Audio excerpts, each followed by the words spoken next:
Before I start this video, just a reminder to anybody who's watching any of our videos on Rumble that if you go to the top of the video and you will see a red maroon button, if you press it, that will take you directly to our locals homepage where we have an active and vibrant membership which you can join, and where you can also join me for live streams every Wednesday. Now let's return to the crisis of the hour, which is of course the crisis in Ukraine. And here there's been important developments on the military side of things today. Firstly, early this morning, reports started to trickle through, subsequently confirmed by the Russian Defense Ministry and not contradicted by the Ukrainians, at least not so far as I'm aware, that the important strategic town of Volnovakha has now been captured by the militia of the two breakaway republics of the Donbass and by the Russian military. Now, I'm not, as I've said many times, an expert in military things, so I'm not perhaps the best person to explain the logic, the importance of this capture of this town. However, it's clear that both sides, both the Ukrainians and the Russians, attach great importance to it.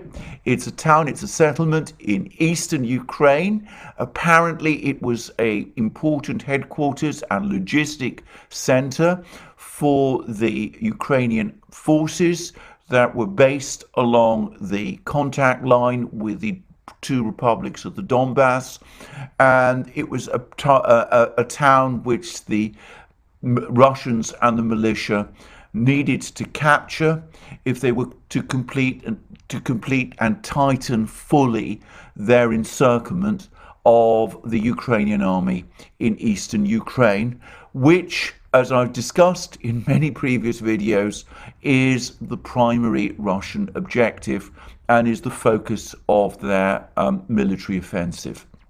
So the fall of Volnovakha can also be illustrated by another fact, which is that a couple of days ago, Zelensky declared it a hero city of Ukraine, something which suggests how important it was to the Ukrainians. And the fact that it has fallen, I suspect, is going to be a factor of some dismay to them. This comes alongside news that the other important stronghold of the Ukrainian military in eastern Ukraine, the town of Mariupol, is now coming under very heavy pressure. Apparently, the militia of the two Donbass republics is in the center of the city. There's still street fighting going on. But the suggestions are that Mariupol may fall at some point over the next couple of days, perhaps this weekend. I will say that, as I had understood it, Volnovakha and Mariupol were where the best forces of the Ukrainian military were concentrated. I should say the best military in eastern Ukraine. And it does seem that their fall is happening faster than certainly I had anticipated.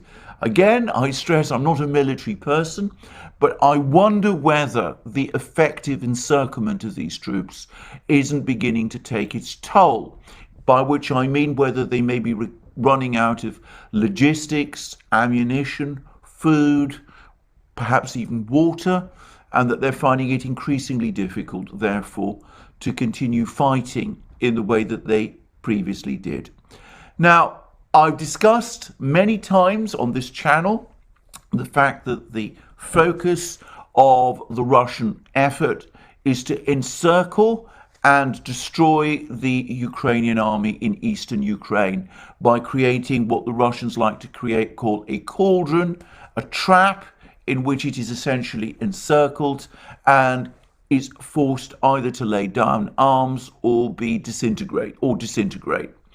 And it's a striking fact, which I'm sure many of you have noticed, that the Western media, very focused on events in Kiev, where in fact there's been very little fighting indeed, have almost completely ignored the fighting in eastern Ukraine, or that the Ukrainian forces in eastern Ukraine are being encircled. Now, that changed yesterday with a report in the London Times. Now, the report was principally about the fighting in Mariupol, but it did contain this extremely important sentence, which a section, which is the first admission in any legacy or mainstream Western media outlet that the Ukrainian army is facing encirclement and crisis in eastern Ukraine. Now, the entire article is behind a paywall, but I will read the relevant section. In the most likely scenario, Ukrainian forces located along the former line of contact, the front line between Ukrainian forces and separatists before the invasion, would face either logistic isolation and encirclement. Moscow would be able to unite the Russian-backed rebels in eastern Ukraine with its troops in Crimea, also a symbolically important feat that would highlight Russia's expansion. Western officials said that encircling the Ukrainian forces in the east was paramount. The word paramount is given in inverted commas. In other words, it's given. It looks like a quotation from some senior Western official. So Western officials said that encircling the Ukrainian forces in the east was paramount to the success of the operation, because that was where the most effective, capable and trained and equipped Ukrainian forces were in the country, and now there's a quotation, there will be a need to encircle those forces to prevent them from interfering with a military operation. So that is the first admission I have seen anywhere in the Western media, that the major focus, the center of gravity, if you like, of this war is not in and around Kiev, where all the journalists, the Western journalists, are gathered. It is in eastern Ukraine, that the Ukrainian army in eastern Ukraine is in the process of being encircled. The Russians, of course, say that it has already been encircled, and that its encirclement and eventual collapse would create a crisis for Ukraine, a crisis which militarily it might not be able to survive. So that's the first admission of this, and it's from a Western official to the London Times.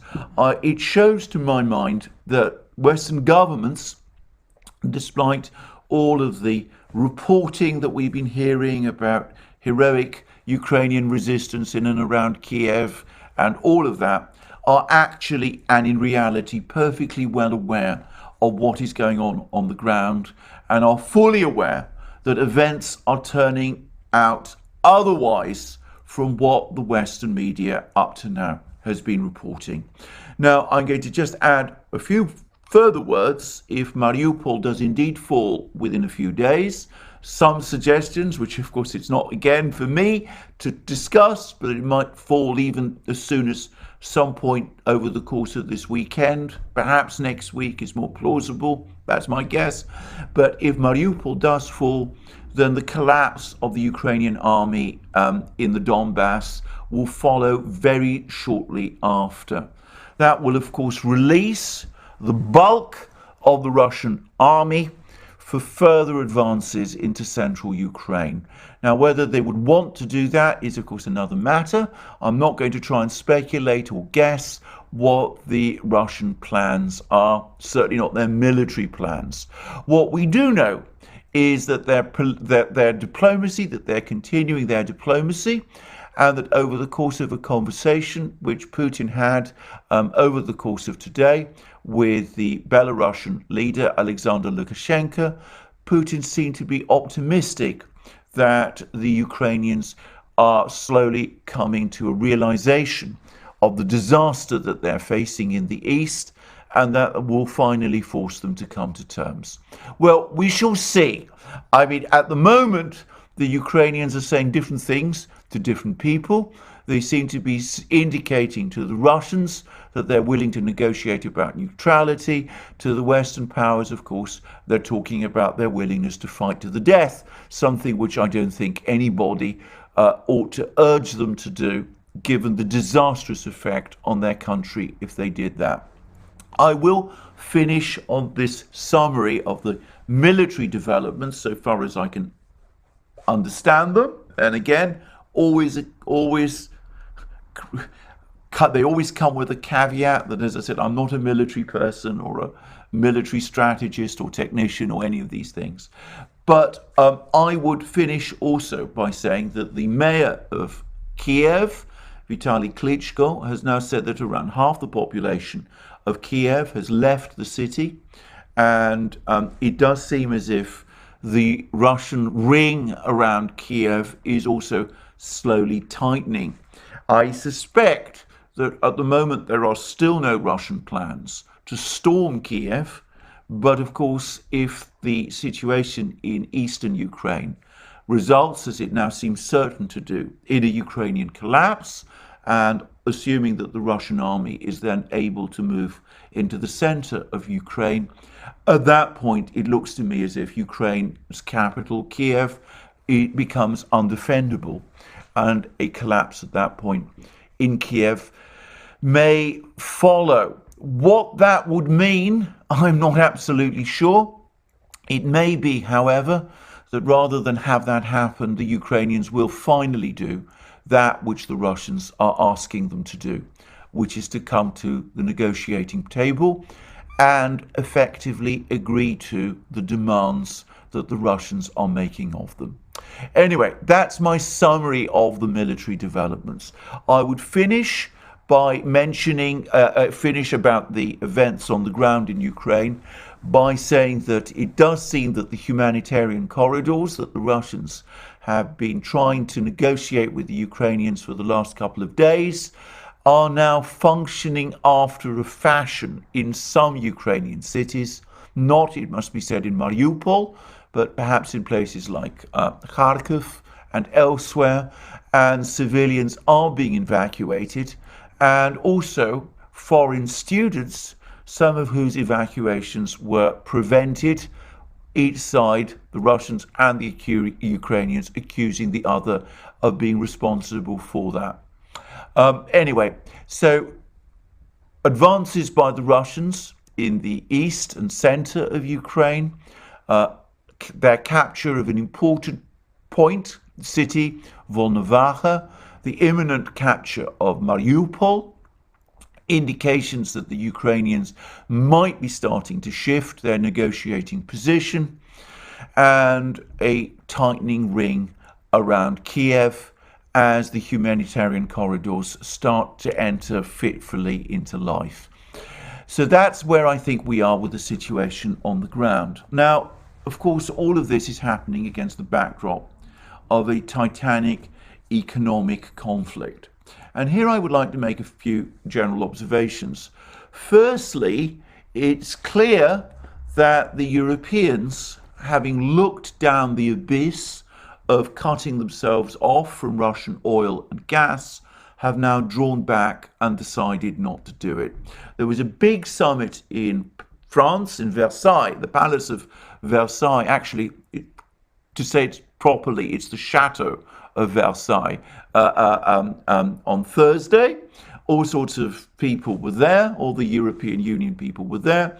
There was much discussion about what to do, but it's clear that that the European Union will not reject, will continue to import oil and gas from Russia, and that there is no intention at the moment to extend any further financial sanctions against Russia. There's not going to be any move to disconnect any further Russian banks from the SWIFT interbank messaging system. So that means, by the way, that 70% of the Russian banking system is still connected to SWIFT, with the rest of the banking system, in some ways, by the way, the more resilient part of it, now rapidly moving across, unrolling its Mir and Union Pay cards, which take it completely out of the Western financial system.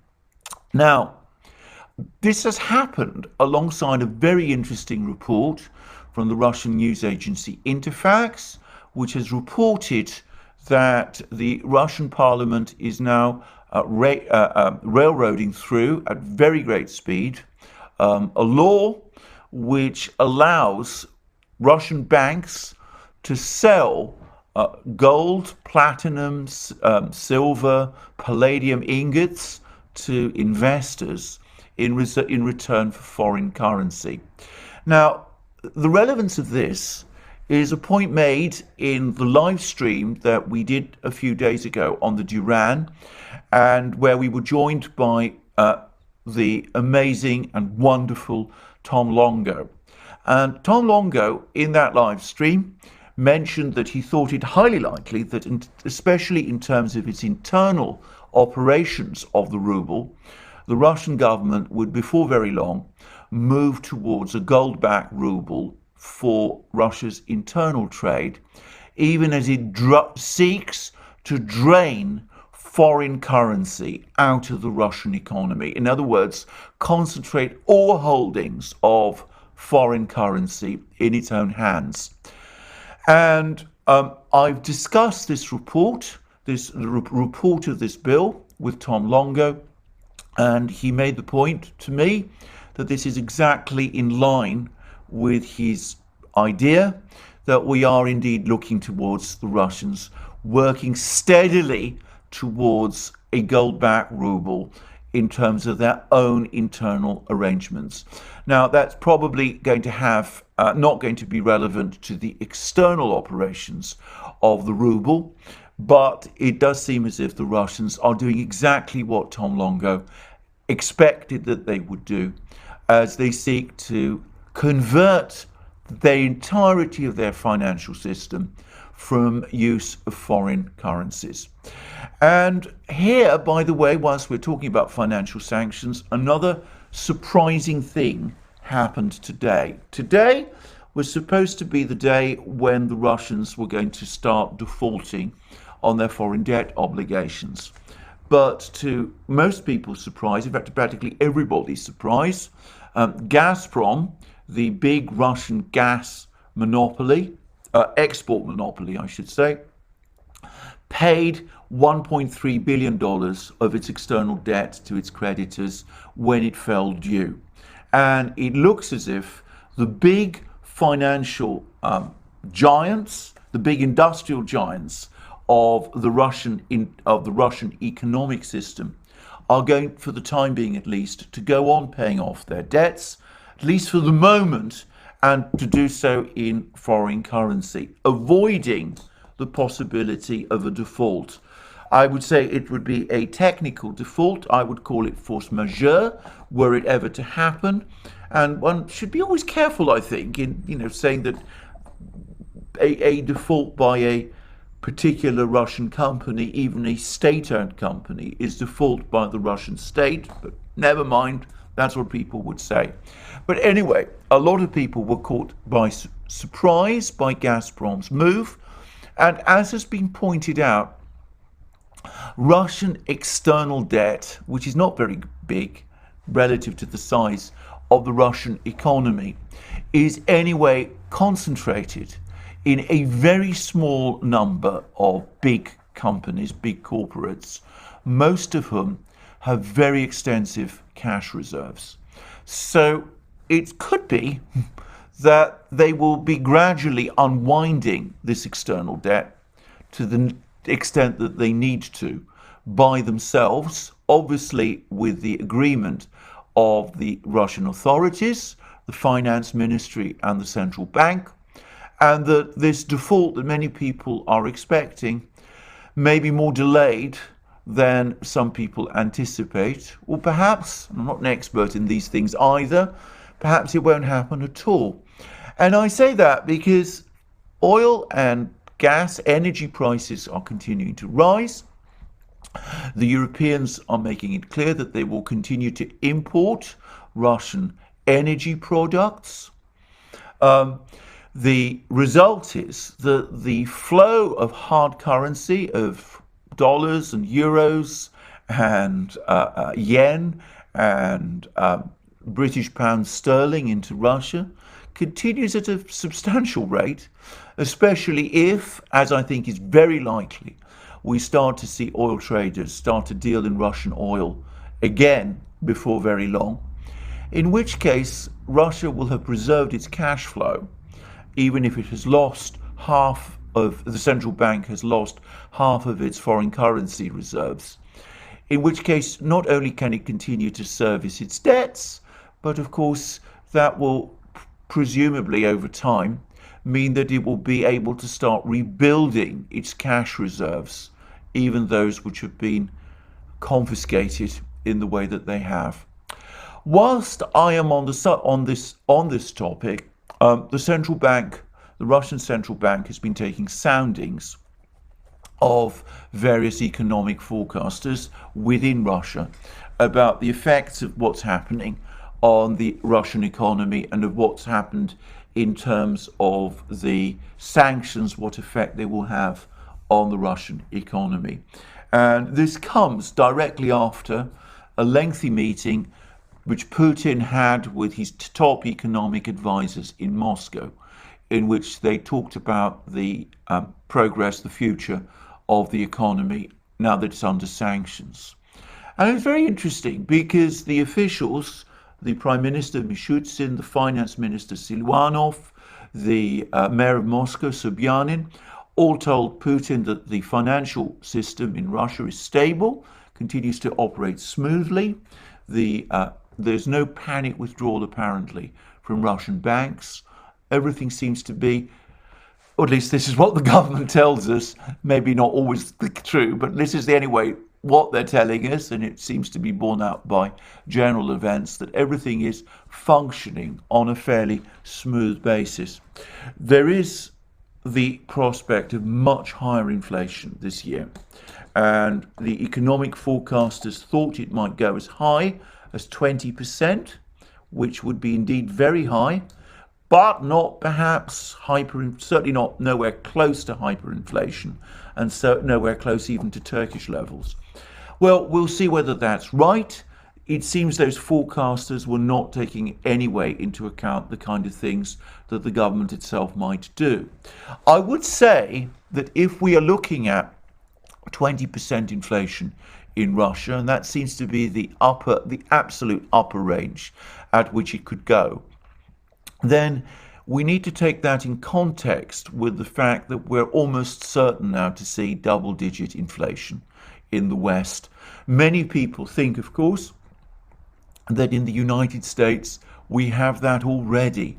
So it may be that in practice and in fact the difference is not so great, and that this high inflation number in Russia is not perhaps quite as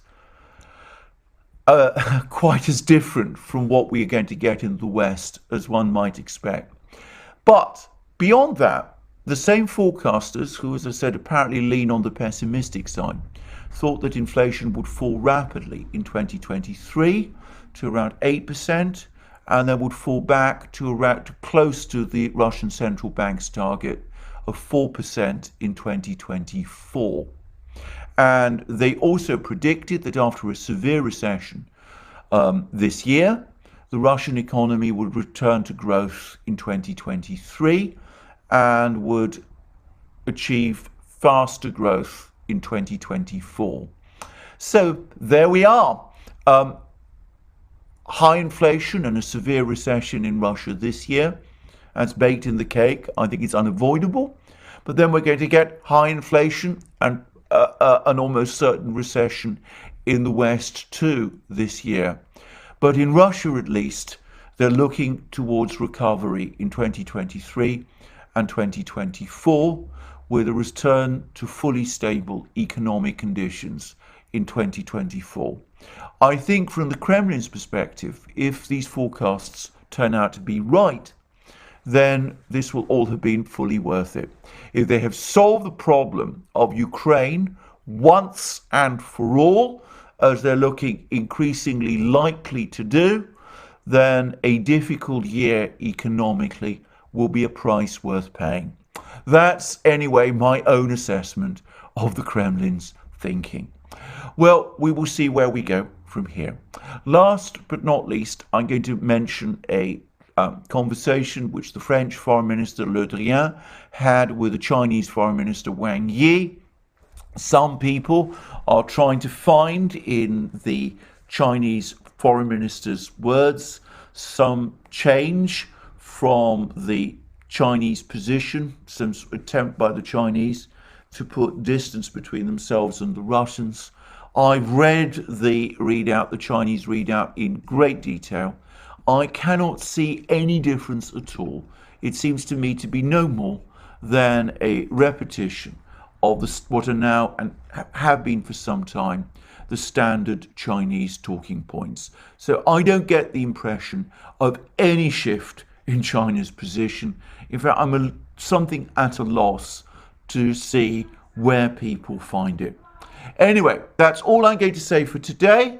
That's my summary of the events of today. Looks like this weekend, or certainly next week, are going to be important in terms of the situation on the ground in Ukraine. We will see whether the Ukrainians do come to terms. I would personally strongly urge them to do so. I cannot see any point or purpose in heroic last stands which achieve nothing, which could put the whole future existence of Ukraine in jeopardy. I admit that's my somewhat unemotional, distant perspective, but I also think it's a humane and realistic one. We'll see whether Ukrainians come to that view, or at least the Ukrainian government comes to that view, and we'll see what happens next. Thank you for joining me again today. I look forward to you joining me again soon. Please remember, as I said, to check us out on Rumbles, Locals, and on our other platforms, links under this video. Remember also to support us via Patreon and Subscribestar. You can also support us by going to our shop and buying the things you will find there. And last but not least, please don't forget to tick the like button if you've liked this video, and to check your subscription to this channel. More from me soon. Have a good day.